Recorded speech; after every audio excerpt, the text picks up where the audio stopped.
Hey, it's Dan. Welcome back. You're watching iAllegedly.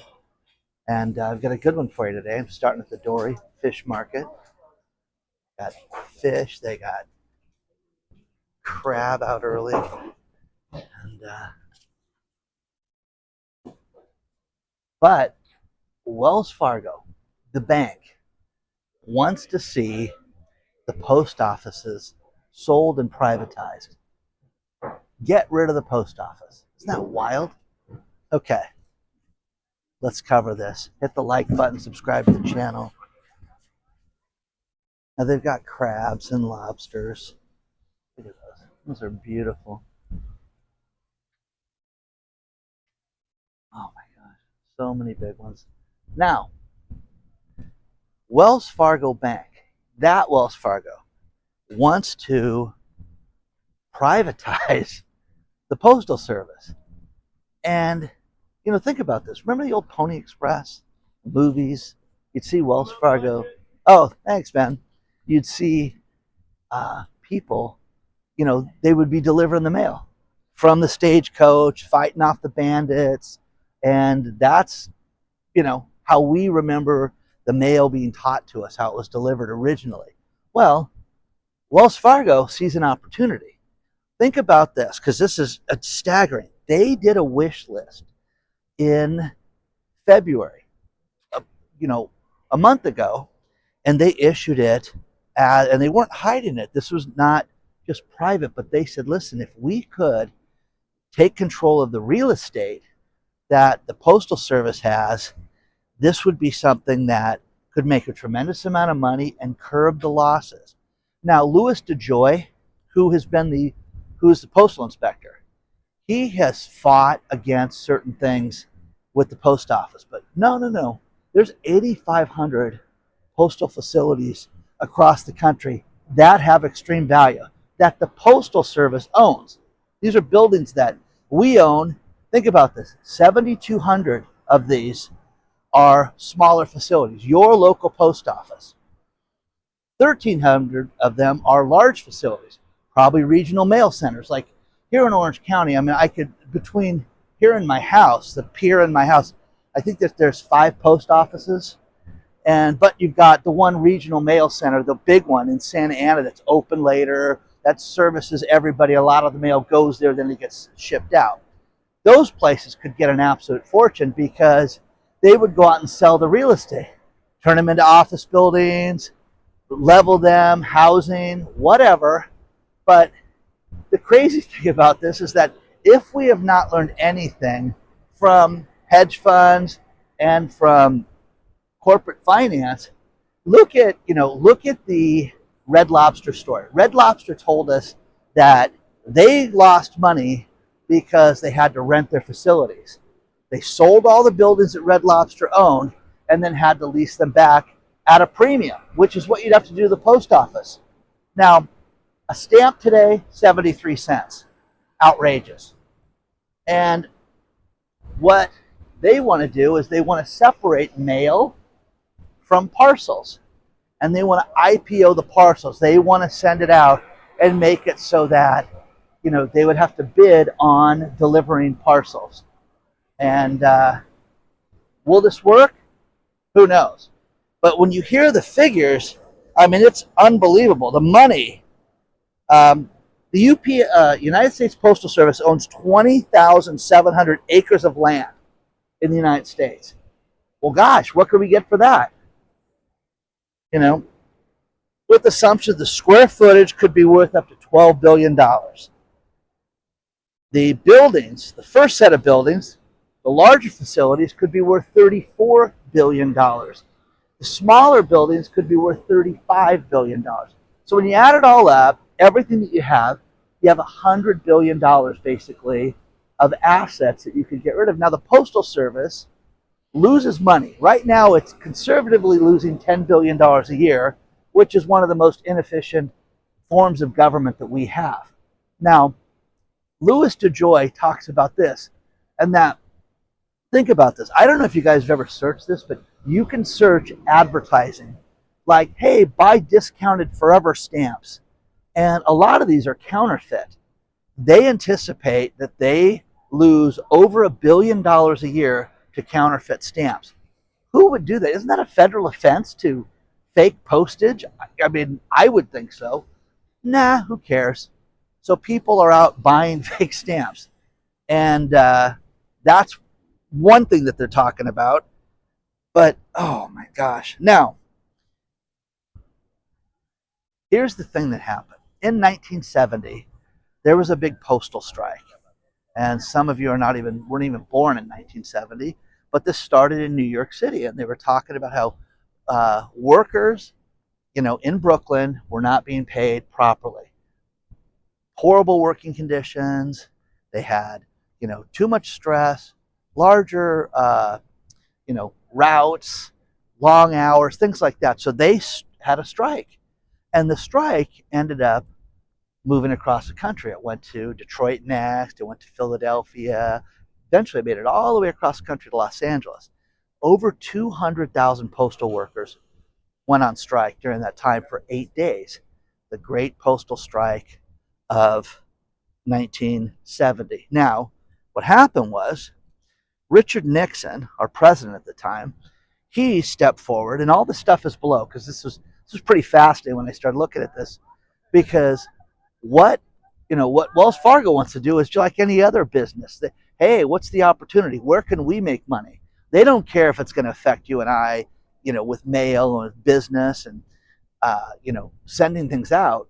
They don't care about that. They just want to see an opportunity to make money. But the Great Postal Strike of 1970 was all about bringing awareness, and it was one of the most successful things that unions ever did in the United States combating this, because they determined that, wait a second, you guys need the post office. You need to have good wages. But this was considered a huge union win at the time, which was absolutely, it was great. It was, when you look at this. But it also brought up this Postal Awareness Act to where they can't strike. Now, what happened yesterday? There were over 150 cities that participated in a protest. Can't call it a strike. A protest. Did it on a Sunday. Okay? And the idea for this was it started again in New York City, where they went out and they got together and rallied around, we want better wages. We don't want you to cut our jobs. People like working at the post office, their pensions, everything like that. I mean, I'm at that age, and I know people that were in high school with me that ended up working at the post office and retired and have a pension for the rest of their lives because of that. So it is freezing out here, guys. It's cold. It's early.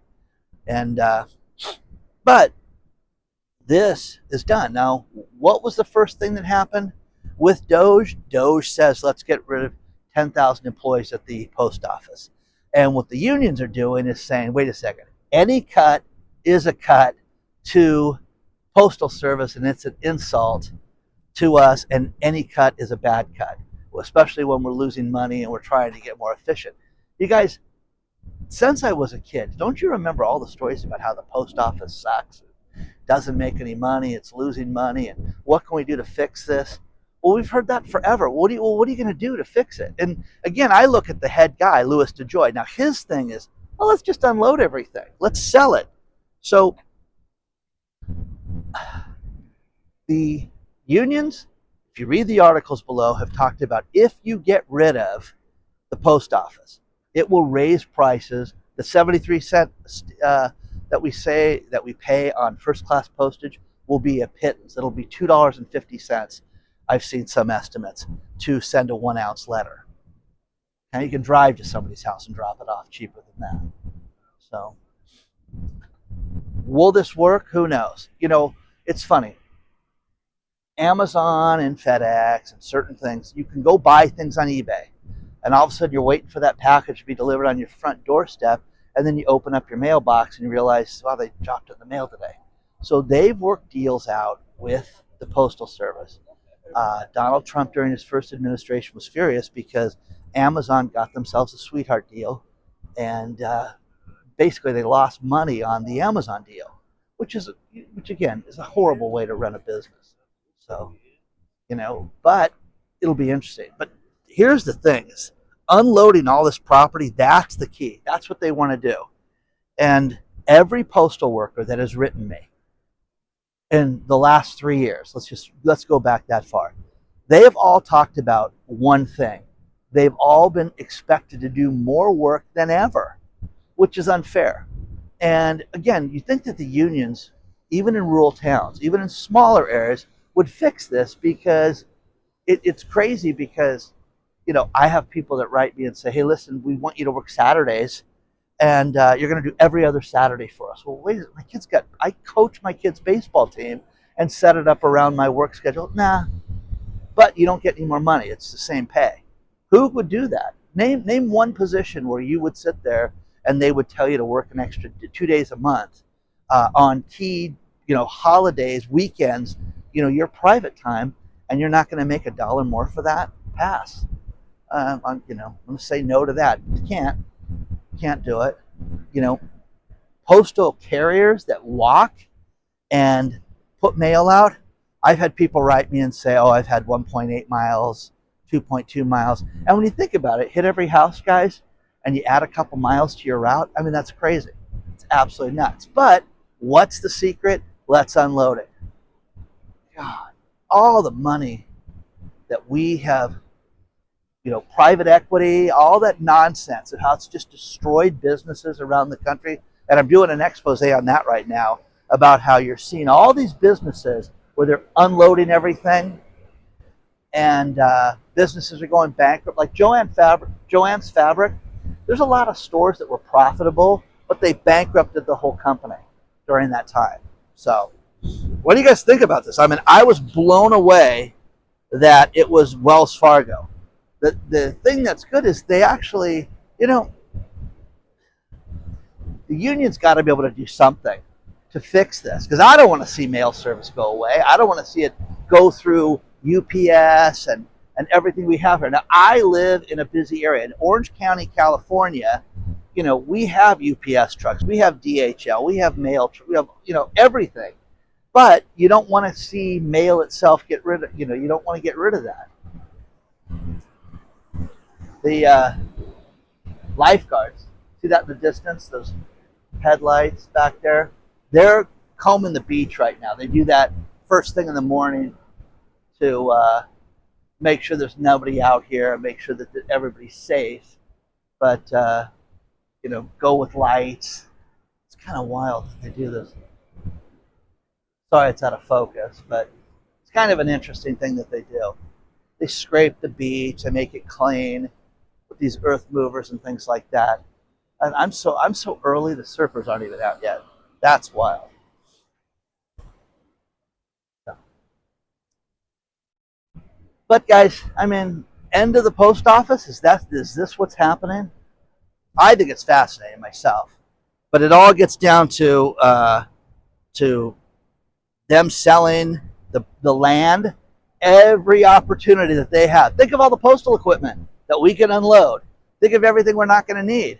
We can lease that out. We can sell that out. Again, read the article.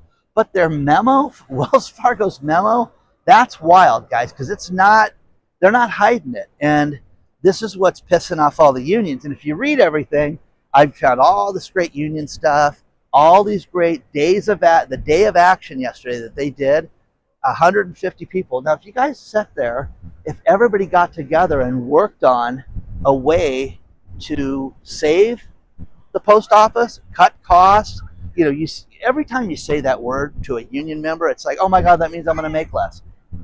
No, you need efficiency, guys. The business has to make money. The post office, for my lifetime, I can't remember when it's ever made money. So with that being said, I think it's fascinating myself, but I mean, let's just go through Louis DeJoy's 4-point plan, and I'll end the video with this. I mean, he just doesn't mix words. And retail leases. Think about this. How many retail leases does the post office have right now in the United States? Unbelievable. 31,000. 31,000. Name another business that leases 31,000 locations. That's including the 8,500 places that they own plus all that acreage. Counterfeit postage, we talked about that.